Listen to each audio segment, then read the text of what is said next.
there is a message that is even harder and in many cases less welcome for people to hear. And that is that if we're going to stop children being sexually abused, if we're going to have fewer victims, ideally none, then we need to think about how we help perpetrators as well. What do you mean you don't want to talk about it? This is your child coming to you and saying, this happened to me and I need to tell you you're my parent. I need to tell you I am hurt. I am broken. So, yeah, I guess that's in a nutshell my story. That's the short version of it. It was like a switch had been flipped and the entire world, my entire existence, the universe I lived in was never the same again. There was before that first time and there was after that first time. I just knew that everything was different.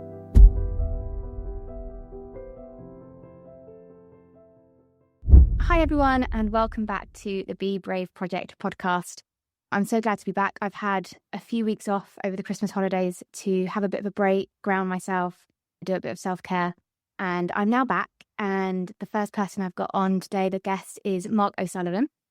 So Mark is a survivor, a creative, and a powerful advocate. He is a comedian, an actor, writer, director, and the creator of Making Lemonade, a project that takes some of the hardest experiences a person can live through and turns them into honest human stories that help others feel less alone. Through his work, Mark speaks openly about trauma, PTSD, and survival, using creativity, humour, and truth to start conversations that so many people are still afraid to have. So, Mark, thank you so much for being here. I really appreciate your time and honesty today. So today we're going to talk about PTSD, trauma healing, and your creativity work that you've been doing. To begin, can you tell us a little bit about yourself and who you are and what you do now? Yeah, I think you've just done it better than I ever did it, actually. That was the best introduction I've heard. I might have to steal it and pretend I wrote that, if that's okay. Absolutely. Yeah, of course. Something I do. I just want to be really responsive about that. Yeah, I do lots of things. I've always been a creative person. I've always been interested in performance, whether that's live or on screen.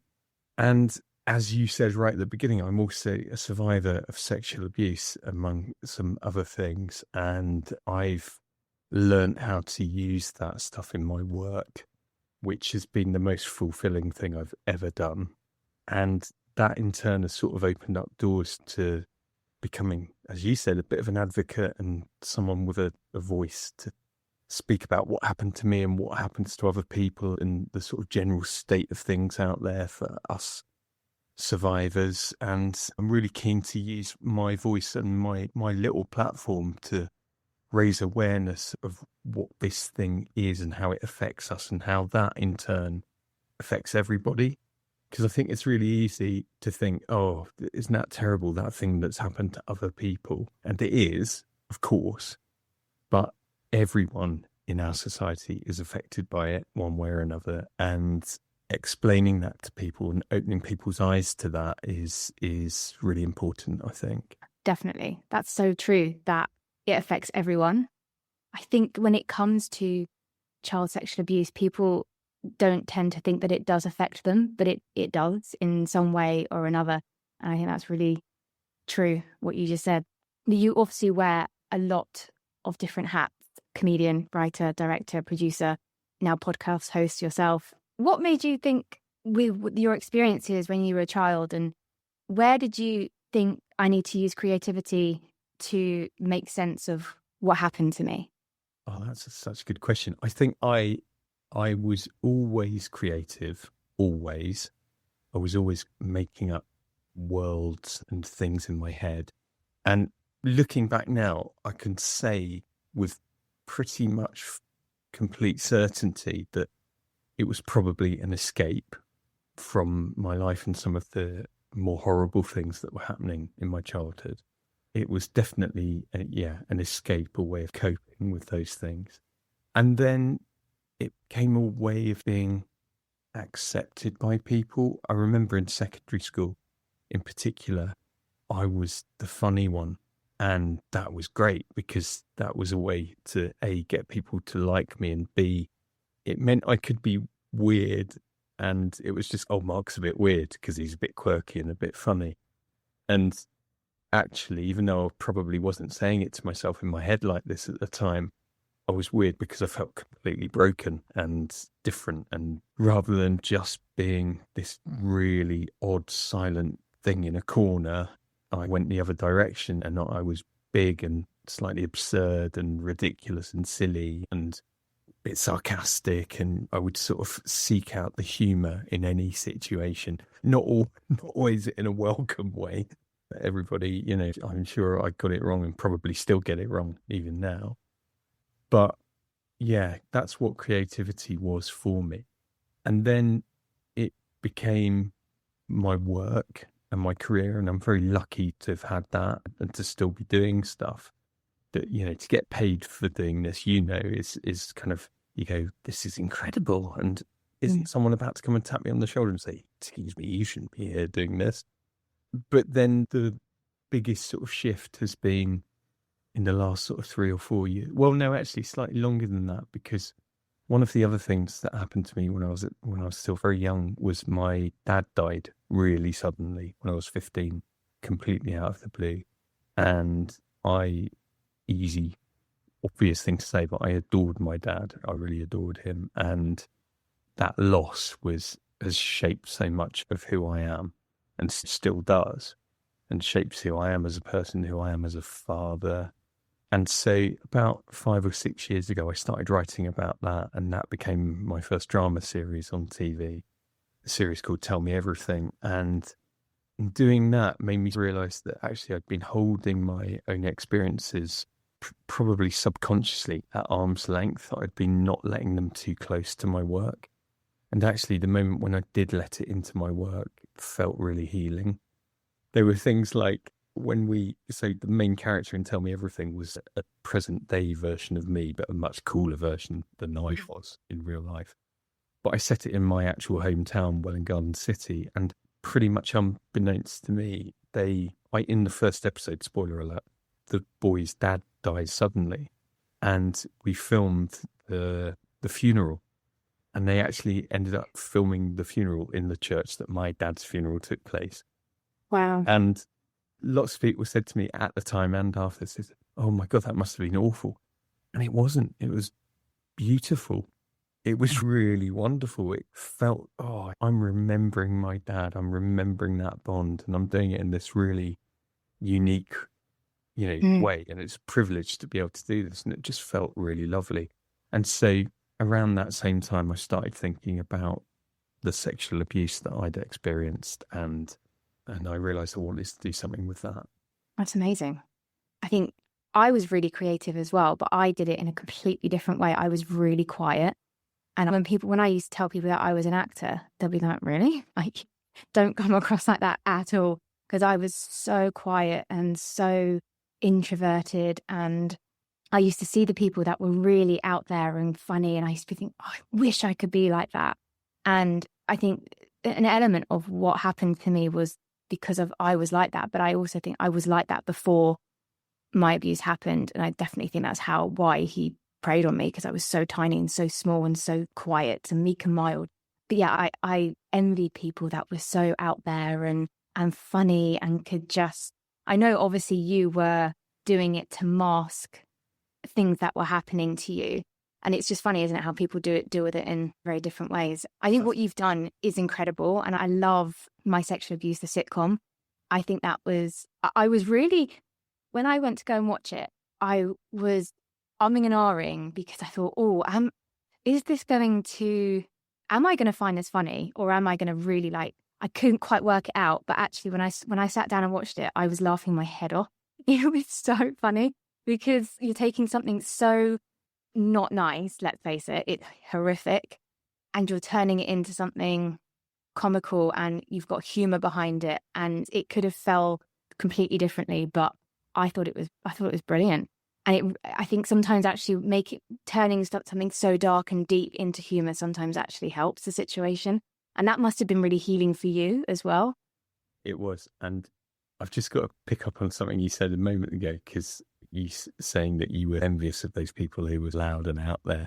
And because I think I've always been envious of the people who are more like what you're describing Yeah. yourself, because so many times in my life, I've exhausted myself by being up and out there all the time, because I feel like if I don't do that, bad stuff happens. And I've always been very envious of people who are quieter and more reserved. It's weird, isn't it? How It is. the grass is always a bit greener on the other side. And Yeah. making the documentary and sitcom were, well, and I always feel weird saying this, but it is true, the happiest experience I've had in television.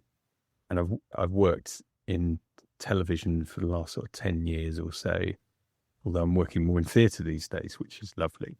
And probably from your experience in television, that it's a hard world and it's often not a very nice world.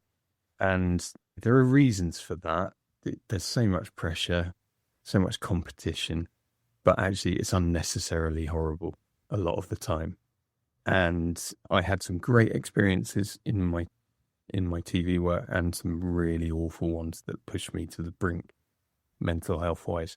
But making a documentary and accompanying sitcom about the sexual abuse I endured as a child was actually one of the happiest experiences I've ever had, which sounds completely counterintuitive. It was working with brilliant people who were supportive and sensitive and kind and encouraging, and being able to do something, what doesn't often happen, especially in TV, in my experiences, you don't often, you set out with an idea and you don't often actually get to make the thing that you had in your head. And with that, not only did I make the thing in my head, it was better than what I had in my head. And I was allowed to do it, and I still had brilliant people around me helping to make it better and saying, what if, or what about this? But it was a very sort of pure creative experience, actually. I can imagine it would be really healing. When you're saying it might sound strange that it was one of the best times in my career, I get that, because it's a very different situation, but doing this podcast, I've been wanting to do this for so many years, and I just haven't, one, had the time, I think, but also mostly, I think, had the courage to do it. But now I'm in it and I'm telling people, and when they ask me what the podcast is about, I'm always a little bit like, oh, do I actually say it's about child sexual abuse? Because let's face it, most people are a bit like, oh, really? Are you actually talking about that? I don't know if they're going to listen, but it's been so healing.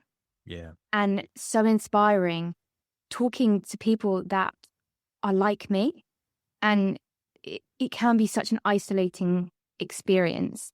And when you're doing something creative and you've got people around you that are supportive, it's incredibly healing. So I can imagine when you're saying that, I completely get it, because this is like my creative outlet, the podcast, and it's been great. I'm enjoying it so much. Yeah, it's tough, and then I'm having to really take care of myself because I'm taking on a lot of other people's stories and I've got to be very careful, but I'm thoroughly enjoying it.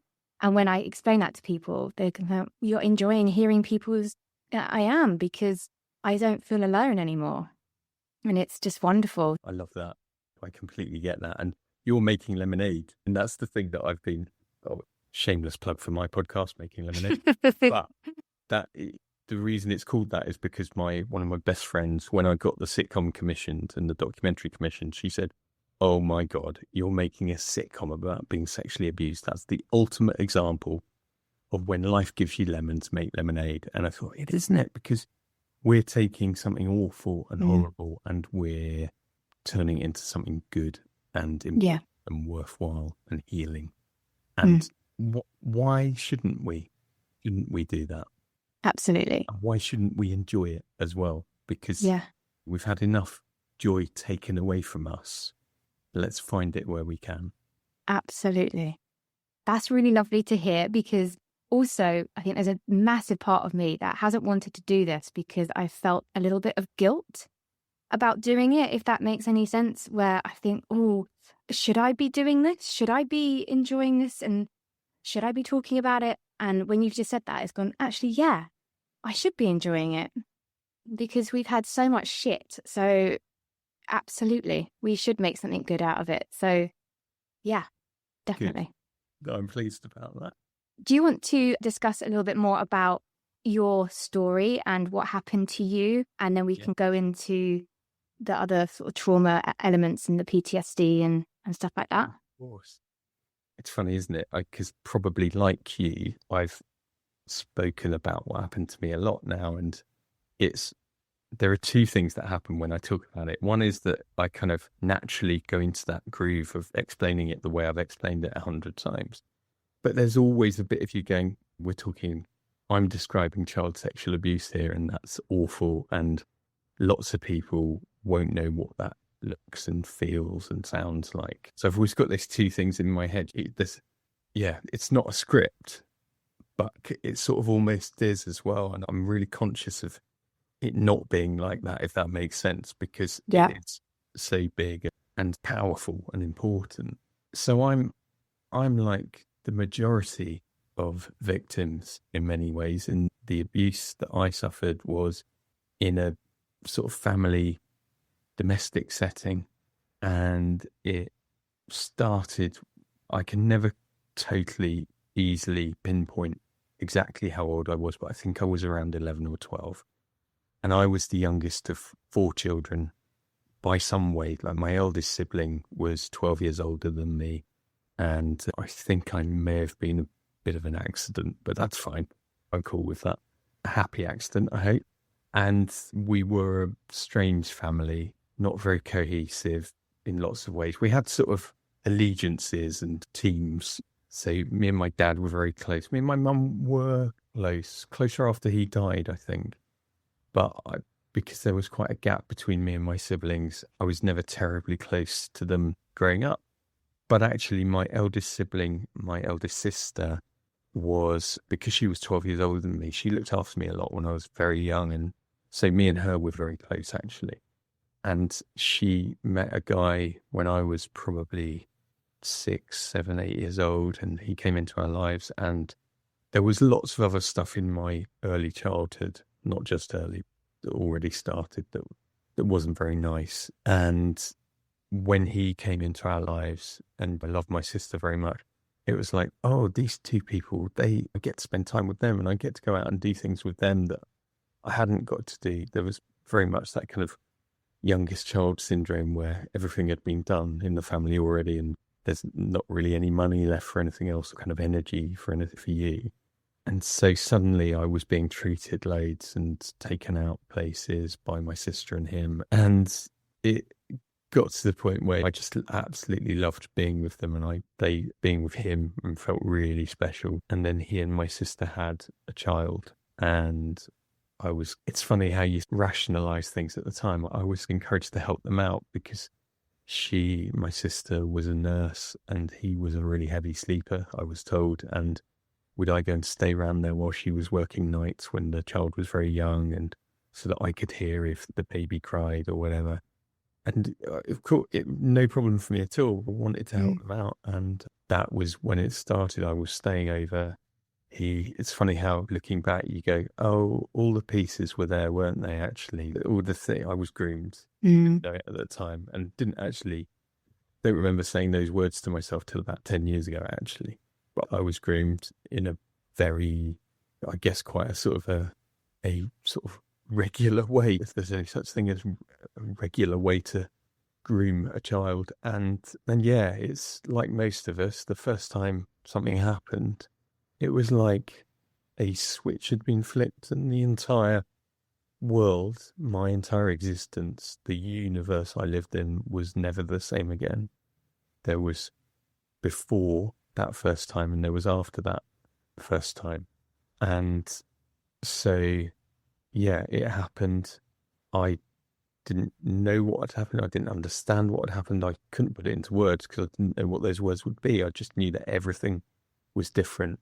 And then it happened quite a few times over a number of years. And I had always promised myself, and I actually said to him when I was older, I said, if I ever find out you've done it to anyone else, I'm going straight to the police. And about 15, 16 years ago, that's exactly what happened. I found out I got a phone call from someone else in our family saying he's done it to this person as well. And the next day I went to the police, which ultimately ended up he was charged and there was a big court case and he went to prison, and it put a lightning bolt through our already shattered family because both of our parents had died by then. And yeah, so I know my story is really typical of lots of people. It's someone who no one would suspect, and it's in a place where you should feel completely safe. And I did try to tell my mum she was ill after she died 5 years after my dad died. And she was really ill for those 5 years. And once when she was in hospital, I thought, I'd started drinking. I was about 16, 17, and I could feel myself sliding downwards. And I thought, I'm going to tell her. And I remember trying to tell her, and she just stopped me and said, oh, I don't want to talk about this. And for many years, I thought, oh, she was really ill and she died a couple of years later. And of course she didn't. But actually, the older I get, and since I've had my own children, the angrier I've got about that. Because I think, what do you mean you don't want to talk about it? This is your child coming to you and saying, this happened to me and I need to tell you you're my parent. I need to tell you I am hurt. I am broken. So, yeah, I guess that's in a nutshell my story. That's the short version of it. But like most of us, it has in one way or another shaped my entire life. Who I am, what I do, how I feel, how I react, how I see myself, how I see others, how I see the world. Do you think when your mum said that, do you think she had any idea, or do you think it was just literally she just didn't want to talk about it? Because when you said that, I felt, oh, is it because she knew something? That's a really, really good question. And I am sort of in the same place as you in that I suspect she maybe had an inkling. For whatever reason, we were working class Catholic family, stuff like that. You say stuff like that doesn't happen, but of course in the Catholic Church and other organisations, it happens all the fucking time. And it's just easier for people, isn't it, to pretend it isn't happening and to look the other way. 100%. Brush it under the carpet. Let's not talk about it. And then burn the carpet. Yeah. So maybe, I don't know. Yeah. Well, thank you for sharing your story. I know you were saying you've done it many times, but it still is never easy tapping into it. So I appreciate you being so open and honest. And I say this to every person that I've spoken to when they've shared their story. I'm so sorry it happened to you. And I know that those words fall flat sometimes because it doesn't make it any better.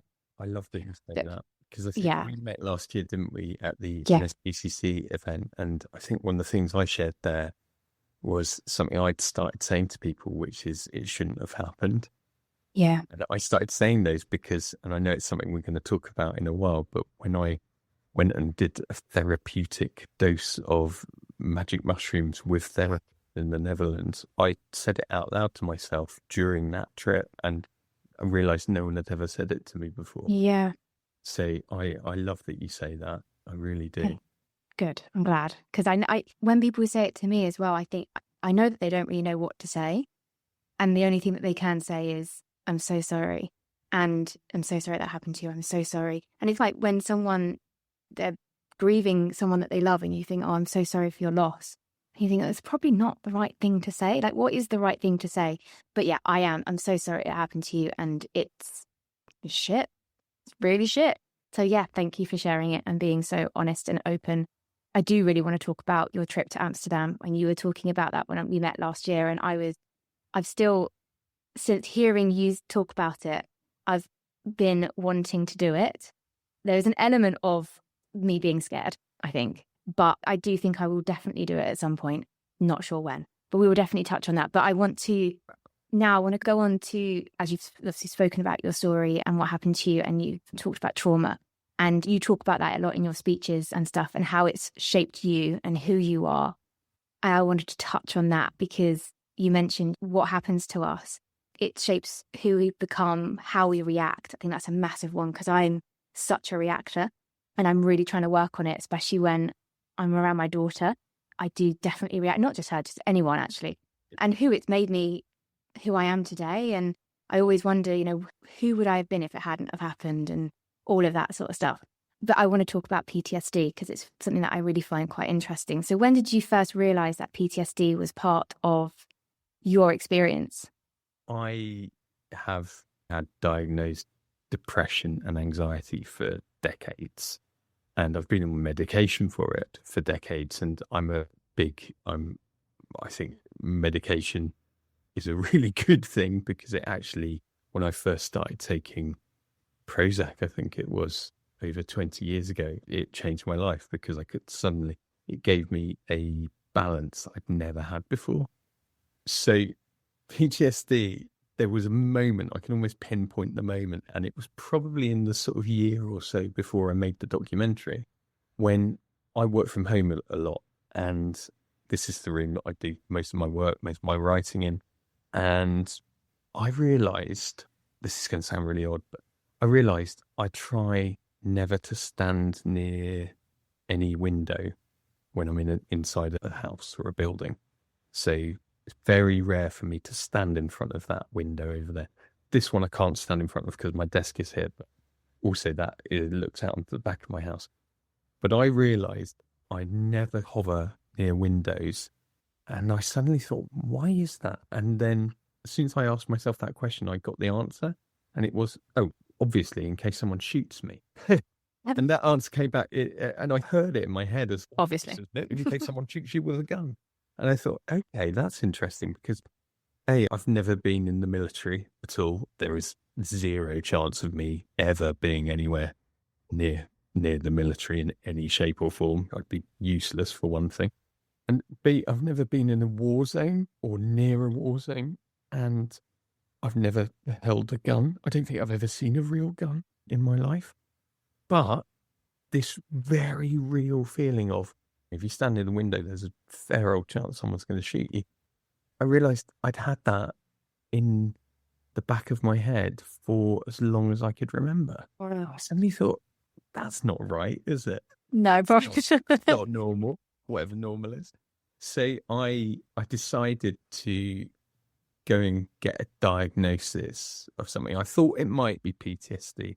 I'd always thought I was bipolar, actually, but then I started thinking about PTSD, and I paid for a psychiatrist sort of session where they take you through whatever the procedure is. And at the end, he said, yes, I'm able to diagnose that you have PTSD. And I started reading about it. I'd already started reading a bit, but I read more, and I thought, suddenly I make sense. I'm not just shit. My body and brain are reacting in ways that are completely in line with what PTSD is. My body has been in fight or flight or freeze for as long as I can remember, since I was a child. And fucking hell, it's exhausting. And everything feels like an attack. Every little disappointment on a day-to-day basis feels like the world is caving in. Every bit of disapproval from anyone or rejection from anyone is the end of the world. Suddenly all of that made sense. And that's quite a shift, isn't it? To go from, I am just rubbish, to, there is a reason why I'm feeling like this. It's because I've been permanently on guard, vigilant for an attack. And attacks can come in any shape or size or disguised as anything else. And I'm being attacked every hour of every day by one thing or another. So it just made sense. Yeah. And so much of that stuff has shaped who I am and how I react to things. It's interesting you saying about how you are with your child. And there've been so many things over the years that I can now go, my reaction to that with my child was absolutely what was going on for me psychologically with this. And so I've become more and more interested in ways of dealing with or healing or eliminating these symptoms and these things that sort of drive me. That I always think of it as like the iOS, the operating system underneath everything. The stuff we do in our lives, the stuff we add on, they're the apps, but it's the operating system. It's part of, because it was introduced so early, It's just been part of that, but you can rewrite it. There are things you can do to it. And one of the things is so much of it lives in our bodies as well as our minds. And so I've done things that are body-based therapies. Oh, what's it called? Oh no, this is another thing about getting at middle age is you just forget stuff all the time. TRE, trauma release. Yeah. I don't know if you've tried that. But Never tried it. I think that was at the NSPCC. Someone was there talking about it. Yeah. Remember? Yeah. So that's again something that I would probably be a little bit scared about doing though. Because there's so many things that I would like to do, but I think you have to be 100% ready to do it. But I think it's fascinating. I agree with you, and I wasn't for a long time, but I have been more recently. And then the other thing I did was I started reading and watching things like Michael Pollan's work on Netflix about psychedelics and how they're increasingly being used around the world to treat mental health conditions. And I saw that magic mushrooms, psilocybin, the sort of the chemically bit in them, were being used more and more to treat things like PTSD in different trials around the world. Lots of countries and states within countries have decriminalized it for therapeutic use. And of course we haven't, because we're lagging behind, because why on earth would we do something that someone else has proven to be really effective? Because we know what we're doing. We just don't talk about it. And yeah, I looked up after I'd made the documentary and had some little bit of money in the bank. I want to do something about it. I don't want to live with this as I am. And so I found a company. There were many. I did lots of research. I found a company, an organization in the Netherlands who do therapeutic psilocybin sessions, and they do group sessions. But I thought, if I've got the ability to do it, I'm going to do a one-to-one session. And I went to the Netherlands. I went to a little eco cabin on the outskirts of Amsterdam by a lake. And I stayed there 2 nights. And on the middle day between the 2 nights, the 2 therapists came along with the magic mushrooms, and we spoke and made the tea together. And then I drank it, and I lay in a bed covered in blankets and things, and they played music, and I went to places that I didn't know were possible for about 5-6 hours with them there to support me. That's a long time. It is a long time, and I've never experienced anything like it, and it has been completely transformative. Wow. More than I can probably do justice to in trying to describe. I'll tell you a little bit about it if that's helpful. Yeah, definitely. So, a bit of context. I've done different drugs over the course of my life. I've done all the party ones, and yeah, I'm not very good with. I don't drink anymore. I'm not very good with drink or drugs. I'm a bit too all or nothing in my head. But psychedelics were the thing that I was always terrified of. I'd never done any. Yeah. And I think it's because growing up in the 80s on a council estate in Wellingborough City, and I've spoken to loads of people who've had, not from council estates in Wellingborough City, who've had a sort of a similar experience. There was always somebody on your estate who usually lived in a flat above a shop who you were told to stay away from because they'd done LSD in 1972 and they'd never been the same since. And there was this strange bloke who hangs around by the fish and chip shop. Yeah, that's Ferdy. He did LSD in 1972. Never been the same. That's what happens if you do LSD.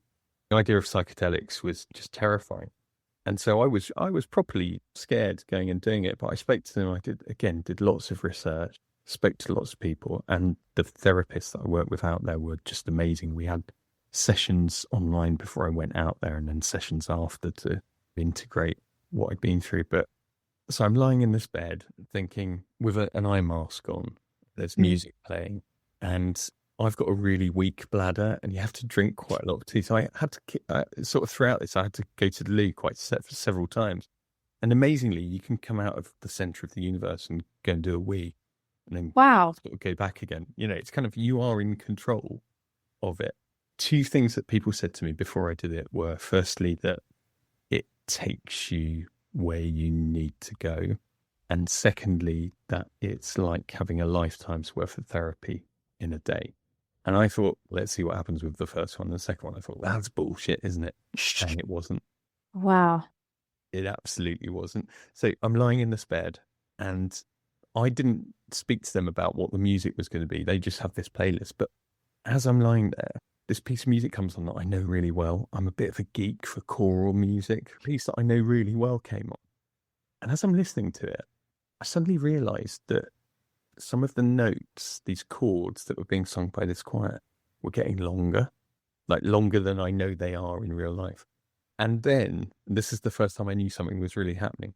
Not only were they getting longer, but they, and this is going to sound so weird, they were becoming playgrounds in a forest that me and all my friends from my life were going and playing in.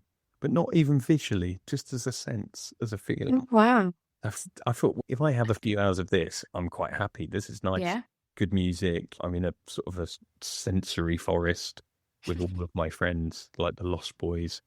And then, and I've spoken about this quite a lot, and I've made a little thing about this. I don't know if you've heard it or seen it, but I suddenly found myself in what felt like the catacombs of a castle, like underground in a castle, if you can imagine, pillars of stone and occasional lit torches.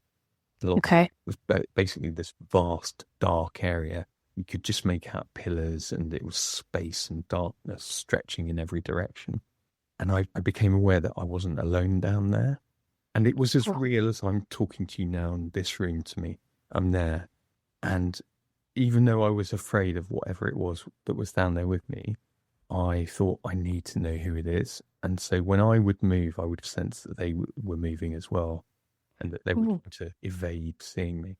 And I eventually got to a corner where this person, they either stayed there or they came out in my direction. There was nowhere else for them to go. And I really thought it was going to be the man who sexually abused me. I really thought, I'm going to see him and I'm going to face him. And I waited and waited. And then eventually this figure came out of the darkness towards me. And it wasn't him. It was me as a child. Wow. And child me was carrying this sword that was too heavy for him to actually even pick up. And I realized in that moment that when the abuse had happened to me, I had shattered into two. And there was this version of me that grew up and became a comedian and had kids and did things like this. And there was child me forever alone in the darkness, thinking, no one's coming to save me. I need to defend myself. And I'm going to drag this sword around with me. And when I saw myself and realized it, and it was almost instantaneous, this whole kind of thing, I put my arms around child me and I felt complete for the first time in my life. Oh, wow. And that was the first of a few things that happened. I know some people can really feel that and resonate with that. I haven't really told many people this next bit. The next bit was, I remember taking child me, and I was like, when I was growing up, there was always a family who felt safer than my family, who had a Volvo estate, and you'd get to sit in the back and like they'd take you places with their kids who you were friends with. And I was suddenly that dad in the Volvo estate. This is so weird. With child me from the castle in the background. And I drove to the house that I was sexually abused in first.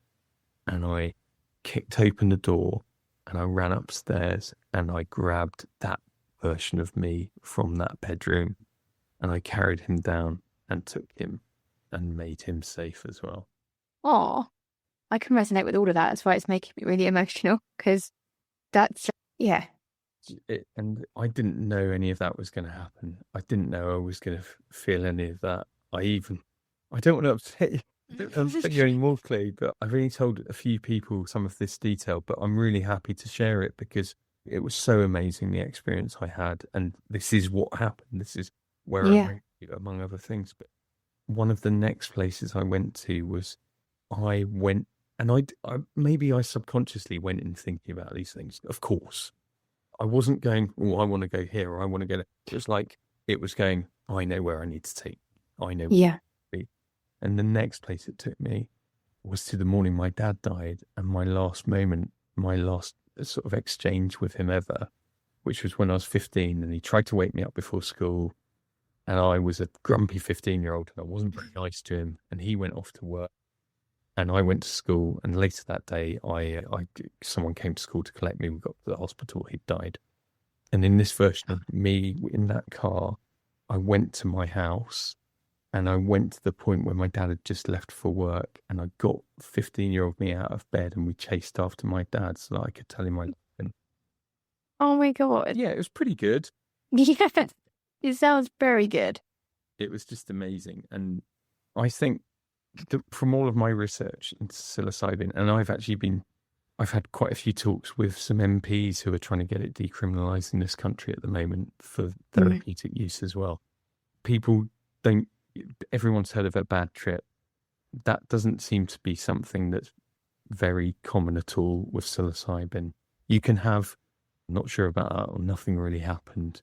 But usually people go from having a nice sort of pleasant, I'm seeing lots of interesting things, to something completely life-changing. And I was definitely on that end of the scale. Wow. I really want to do it. You know, if you do it properly and you do it with people who know what they're doing and who get to know you and to understand you and to find out how you need to be supported, I just can't recommend it more highly. And I'm not cured, I'm not renewed, but what it's done long term is it's made me realize that those reactions and those feelings aren't me. Yeah. They're something that I'm experiencing. They're not who I am. They're sensations, and they are the operating system doing what it's always done. And all of that could be changed. Have you felt a huge shift since doing it? When did you do it? How long ago? It's just over 2 years ago. Okay. And it's changed me in lots of ways. I had a massive fear of death for my entire life. I was so scared. And I think that was a PTSD thing as well, actually, just because you're so terrified of everything, not obviously. And then when you've got kids, the idea of leaving your child is just awful. You know, my kids are older and I might feel differently if they were still younger, but I don't fear that anymore. And I just feel so much calmer in so many ways. I still have on a daily basis those reactions and those feelings, and I feel attacked or I feel under attack or I feel I must protect myself. But I'm usually now able to go, I know what's happening here. Yeah. And that's a bit like control those reactions more than just by the outburst. Them. Yeah. Just by going, I know what this is. It's okay. Yeah. This isn't the world. This is what's happening inside me at the moment because of that corrupted operating system. Yeah. I so want to, because I have therapy and I haven't been to a psychiatrist as such to be clinically diagnosed with PTSD, I suppose, but the therapy that I've had and the therapist that I do have, she says, you've got PTSD with all the things that I go through. And when you say you're petrified of dying, I have severe health anxiety, really badly. And any little change in my body, I'm not dying, I'm going to die. And I have it with my daughter really bad. The fear of her dying, but also I think the fear of me leaving her is more, if that makes any sense. It's so consuming as well. And I have got a bit better with it. But then what I find is happening is that I have different PTSD triggers. So one minute I'll have really bad health anxiety. Then that kind of gets a bit better. And then I have at the moment, which is what I'm struggling with really badly, is she's 8 years old, my daughter, and I was 9 when my abuse started. And the age thing and the looking at her little body, and it's like, I see me and, I'm really struggling with it. And I don't want her to be anywhere near any, and I know this is I'm generalizing, but I have a very big fear about men. Yeah. And I don't want her anywhere near any of them. People even that I trust. I don't want her anywhere near them. I need to know where she is every minute of every day. I'm not with her dad, so it's really difficult when she's with him and I'm not there. Whole control situation, I'm out of control.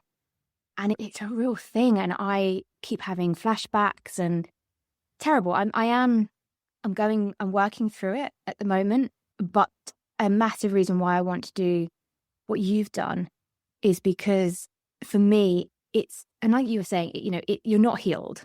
And I'm not expecting to go and do something like this and then suddenly everything that happened to me is completely gone. But to help me, I do understand it, but help me understand it more, if that makes sense. And I know I need to do something because I can't keep living the way that I'm living. It's so consuming. And it's very tricky because even though people around me, I've got an amazing support system. I really do.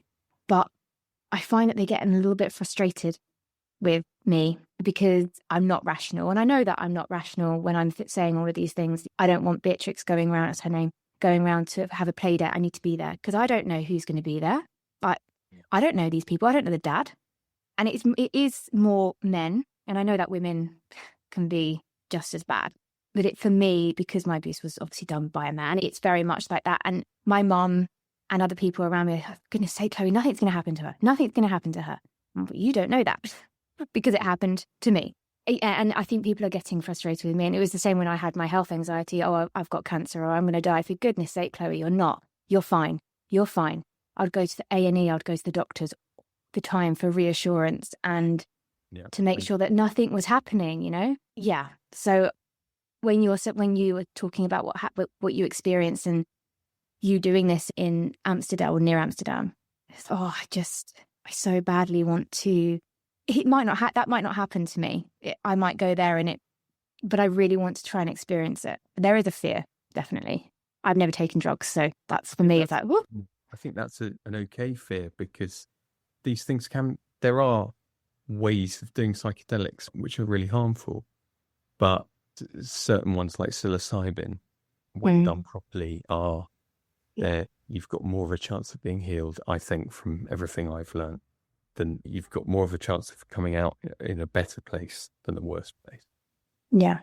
I just wanted to say that I really understand what you're describing there, especially in terms of your feelings about your daughter. When my son turned 15, which was the age at which my dad just dropped dead, me and him had a really bad year, as in we were at loggerheads loads. I was really angry a lot of the time and probably not the best version of me or anywhere near it that I could have been. And almost the moment he turned 16, that changed, that stopped. And I realised that in my mind I'd been, this is it, this is the year, isn't it, when bad things happen. Yeah. And I think in lots of ways that is rational because we're basing what we're thinking on what happened to us. Yeah. And it did happen to us, whatever it was. But what I've learned is that doesn't for a second mean that it's going to happen to someone else. But we mustn't beat ourselves up for feeling like that and for having those feelings, the undercurrent of that, because that isn't our fault. And our bodies and our minds are actually trying to protect us and the people around us. Yeah. But it doesn't mean that any of that stuff is true as well. And I get, really patronising. No, it's not patronising at all. I think I always say I'm battling with two Chloes on my shoulder. The rational one that's going, for goodness sake, get a grip. And the other one's going, no, because it can happen. And it did happen to you. So why could it not happen to her?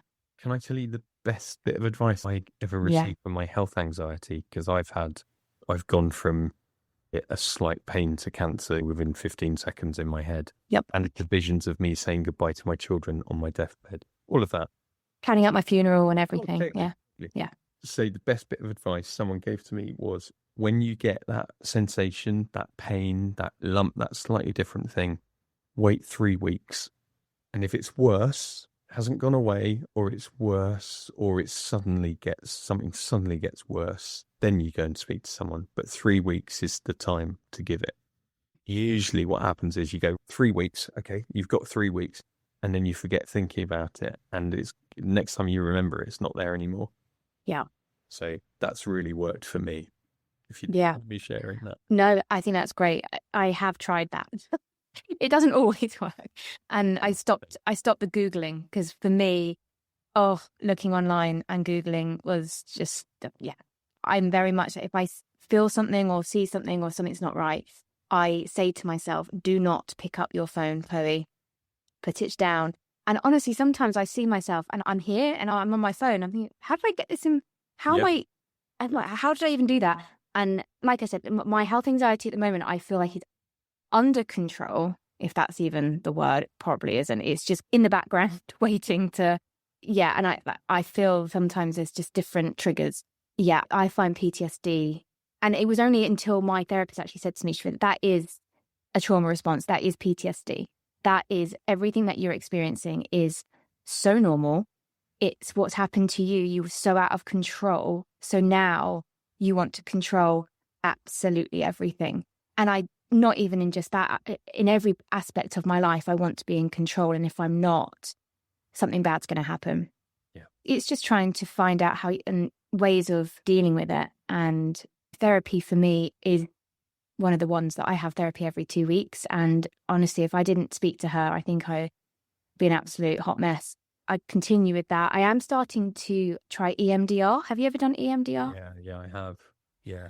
I'm not entirely sure how I feel about it at the moment because I've only just gone into it. I can't stop laughing. And I feel like she's getting really annoyed at me because I've got the things in my hands and I feel like it's not working. I'm still having these thoughts. And so I don't know if I'm doing it right or if I'm just not allowing myself to, I don't know. I'm going to keep going at it though.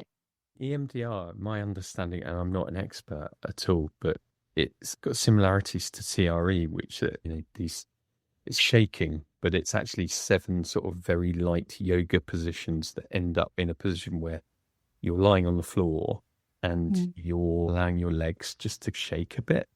And what I found with both of those things was I was thinking, what's going on here? What is it? This is ridiculous, isn't it? And when you do TRE, I'm often just chatting. I haven't done it for a while, but I worked with a practitioner. We were just chatting about stuff whilst this thing was happening to me. And I wasn't thinking about any of the stuff that I was there for. But then I found I was just feeling a bit better. And it's like I've released some of that stuff from my body, where it's stored as much as it is in my brain. Talking of like physical aspect of it, I know we touched on health anxiety, but that's more of a psychological aspect of it. Have you had any physical changes since what happened to you? Because I've had a lot of physical issues and like illnesses and such. And it's only now that I realized that what happened to me, especially for instance, when I was going through the court process, I was so sick, physically sick, and I was in and out of hospital. And now I know that's why, even though it was presenting in a completely weird way and it was nothing really to do what happened. But yeah, I find that really interesting. So have you ever had any physical changes? I don't think I have, but the thing that I'm aware, and I'm really aware of it at the moment, actually, because I've got some sort of other stress going on with other sort of parts of my life, but I'm aware of just how tense I am all the time. And how I tend to have a little short nap in the afternoons, and I've done this for years. And sometimes I don't even fall asleep. I just lie there with my eyes closed for 20 minutes, and it's like a recharge to my batteries. But I fairly recently, realised that my head was always slightly above the cushion. Okay. Because I'm holding it there. It's like I'm braced for even though I thought I was lying down, I wasn't. And so I think I have a habit of holding that tension in my body, and I think I've always done that. And the times when I am psychologically happiest are usually when I'm physically exhausted. Yeah. That's funny, isn't it? Yeah. Yeah, definitely. When I'm feeling okay in myself and I'm having a really good day, my body is absolutely fucked. And I'm feeling really good. Mentally, I'm feeling really good, but my back and my neck, and I'm achy and I feel tired and sluggish. And I'm always trying to keep my shoulders back in because I'm all up here in my chest and I breathe quite heavily, anxiety and all that sort of stuff. So I'm very much, I need to try. And my neck is very similar. I have to go and get it clicked all the time because I've got so much tension. It just presents itself in all kinds of ways. I would really like to touch on, if you're okay to move on and you have nothing else to touch on, your advocacy work with, you're an ambassador for the Survivors Trust and your advocacy work with the NSPCC. That's where we obviously met. And yeah, just touch on your lived experience into the advocacy and how you got into it and your talks that you do and your work with the Survivors Trust, and kind of, I can imagine what drives you and why you want to do it, because that's why I want to do it. But yeah, what you do. I think, I imagine our motivations and the sort of energy we get from doing those is very similar, because I often describe it as partly selfish in that I feel I get a lot from doing it, and people tell me they get a lot from sort of experiencing it or listening to what I have to say. So it feels win-win, really, from that point of view. Because of my work, I've had a little sort of public platform, and I know that there's lots of things in this world that I'm totally shit at, but I am, I think, quite good at talking about things and explaining things and describing things and sharing.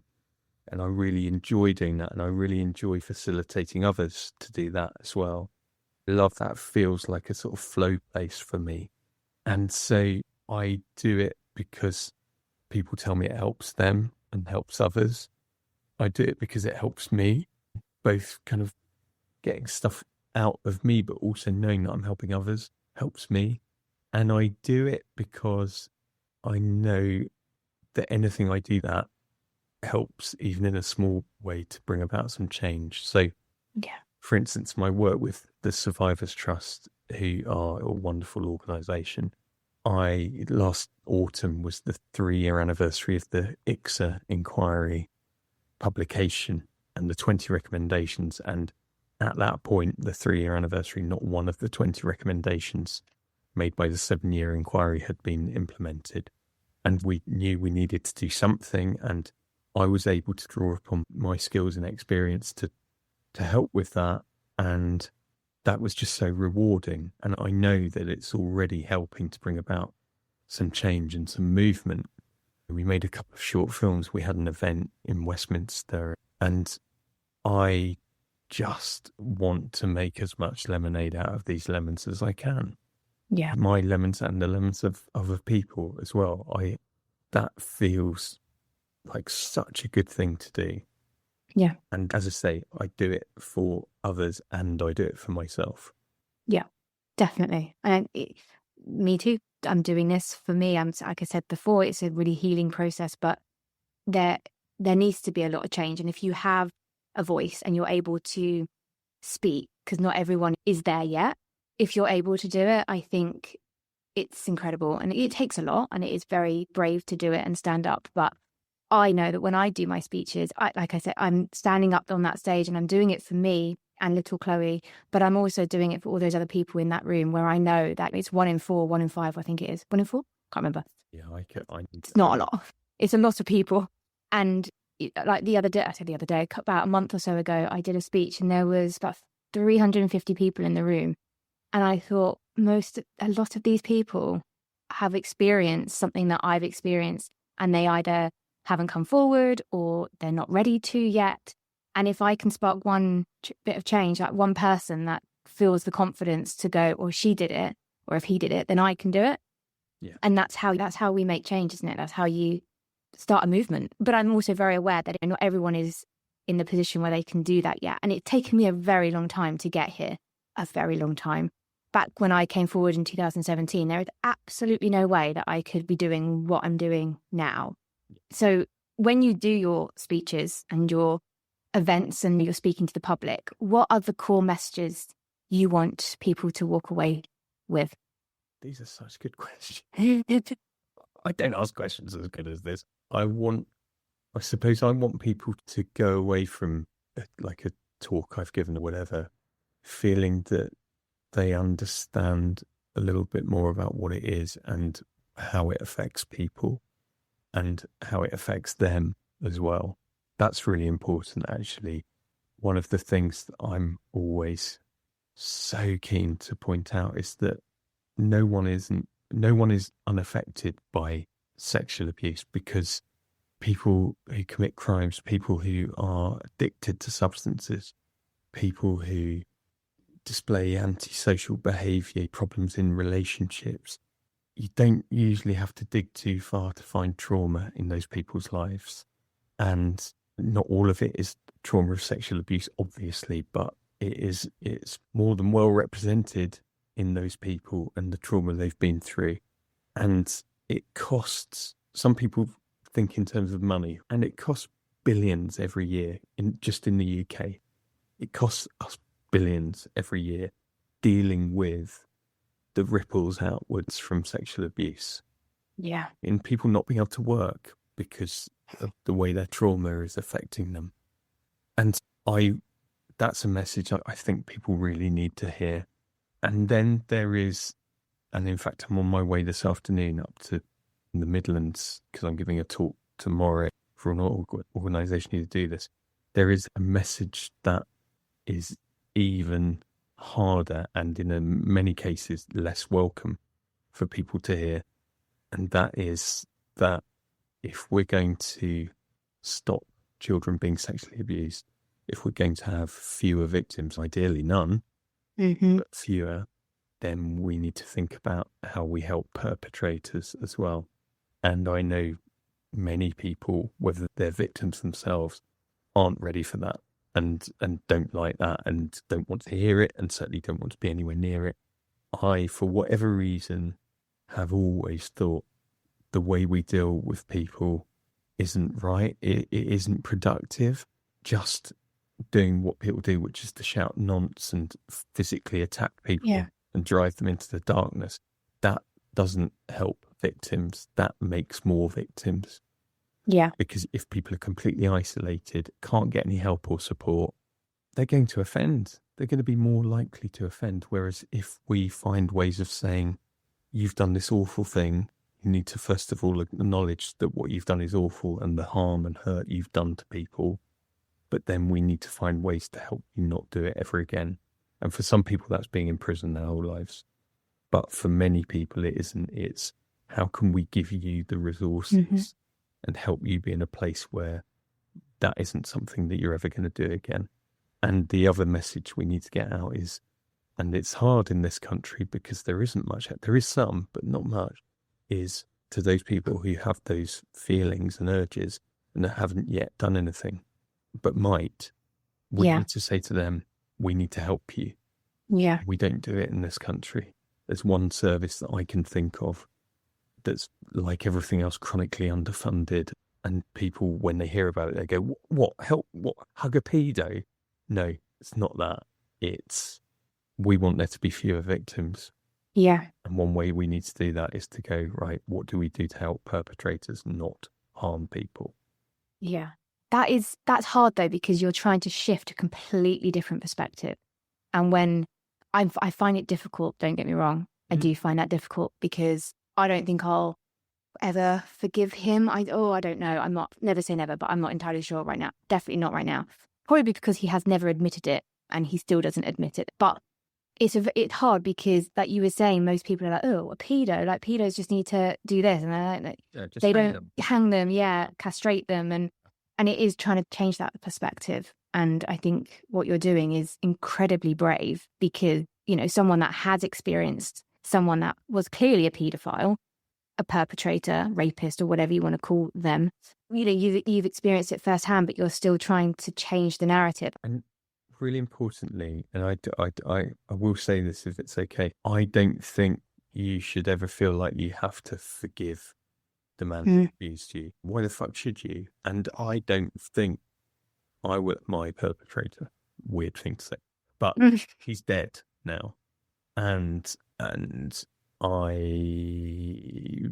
were he still alive, would I want to forgive him? Would I want to hear him say, I'm sorry? Maybe, but I don't think I'd ever forgive him. If he were alive, I wouldn't ever want to see him. I wouldn't want him anywhere near mine or anyone else's children. But that being said, I just want there to be fewer victims. Yeah. And I want fewer, ideally no people to experience what we've experienced. Yeah. I think that changing that narrative, I've never really thought of it like that. And I don't think many people do. And that's... I stuck my head above the parapet on this back in May last year. And I did it quite publicly on Twitter and LinkedIn. And I got death threats. Jeez. Saying it on Twitter and had to report them and everything. people obviously don't want to hear this, but to be honest, that made me more determined to have a conversation.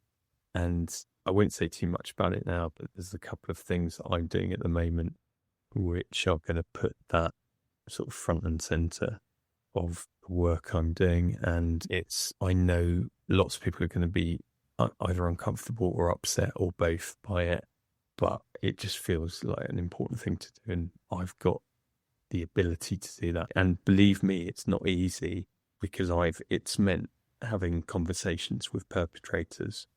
Wow. And it's not easy, but it's important for me. I find it really interesting.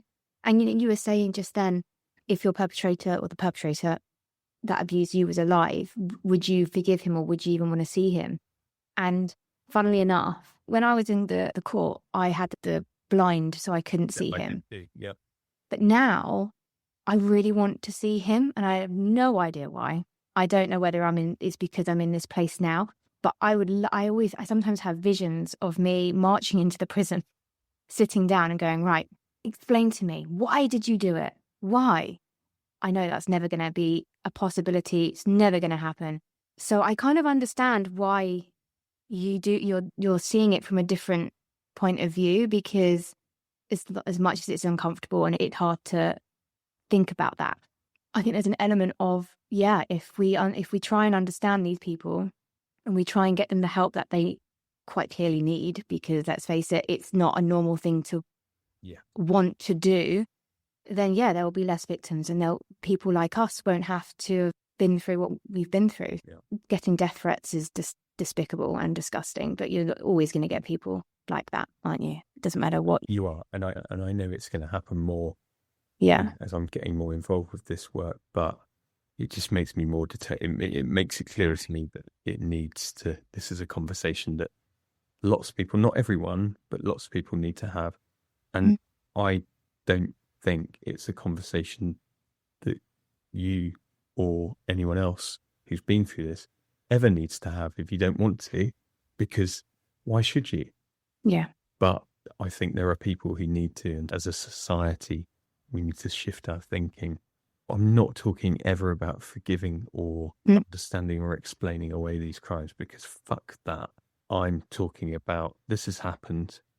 You need to be dealt with. You need to be punished for what you've done. And then we need to make sure you never do it again. Yeah. And how are we going to do that? And I don't believe for a second that most people who have those urges and those feelings want to be that person feeling like that. I know there are going to be exceptions to that. I know. Of course. But we need to help people. Yeah. I think it's, like I said, it's incredibly brave of you, because it's a very different way of thinking about it. And you're going to get people that aren't going to agree with it. And you're going to get a lot of hate, which you obviously clearly have.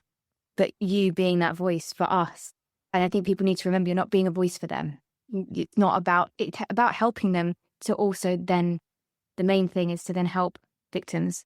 So it's switching it and not going, no, you don't want to, they're not the priority, just shifting the perspective. But precisely it. Yeah. I think we've been talking for quite a while. I'm sorry. I do have a tendency to go on a bit. So me too. I could talk. I say this in every call that I'm on, and it always goes on far too long than I anticipated. And I always say I could talk for hours. I really could, which I also find, I know people might think, why do you want to talk about this for hours? But when you're passionate about something, you can talk about it till you're blue in the face. But I think it's probably a good place to, I'm sure you've got other things to get on with, and I think it's quite a nice place to end. But thank you so much for joining me and taking your time to be on the podcast today. I really appreciate it. Before you go, I always ask everyone, for the people that are listening right now, what piece of advice would you give to a survivor or a victim? Do you mind if it's not advice, if it's just a statement? Yeah. And it's just Absolutely. that statement that I said earlier, which is, it shouldn't have happened. Absolutely. And there's loads of places and people who will give you advice on what to do to get help, and some of it will work for you and some of it won't. Ultimately, the thing I want you to remember is it shouldn't have happened. Yeah, I think that's beautifully said. It shouldn't have happened. Thank you so much, Mark, for sharing your story and being so honest and open. And if anyone's listening, you can find Mark's podcast, Making Lemonade, on all the socials, I'm pretty sure. And yeah, thank you ever so much. I really appreciate it. And I'll hopefully see you and speak to you very soon. Thank you. Thank you. Thank you so much, Mark.